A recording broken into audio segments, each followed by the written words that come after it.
Very good afternoon to all. गोटे छोट information थिला समस्त कि ओडिशा रे 4 ईयर इंटीग्रेटेड बीएड पई नोटिफिकेशन आसी जहाँद्वारा कि जो मैंने क्वालिफाई करेंगे से मैंने 5टी गवर्नमेंट यूनिवर्सिटी एवं 8टी गवर्नमेंट कॉलेज रे जेकोसी भितर गोटे ना लिखाई पारे जार कि ऑनलाइन एप्लिकेशन ऑलरेडी स्टार्ट हो जाइए।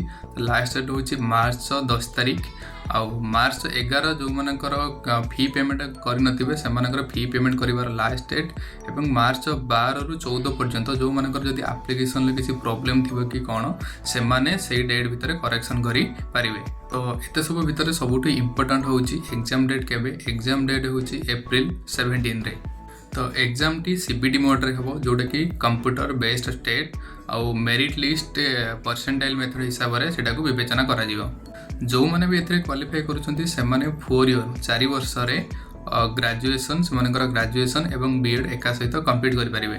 पूर्वरु कोन थिला कि पूर्वरु एटा मार्क बेसिस रे सिलेक्शन होतिला किंतु एही वर्ष ओडिशा रे फर्स्ट टाइम पई एग्जाम होगा जाउची जोटा कि सीबीडी मोड रे जो माने एथर क्वालिफाई करिवे से माने 4 ईयर रे से मानकर कोर्स को कंप्लीट करि परिबे। तो सबुठ इंपोर्टेंट है लास्ट डेट पर्यंत केबे रहंतुनी कि लास्ट को अप्लाई करिया पई जेते शीघ्र हम अप्लाई करदेवे सेते शीघ्र भल कहीं जेते शीघ्र अप्लाई करेंगे सेते शीघ्र निर्द्वंद्व एंट्रेंस प्रिपेयर हो पारे।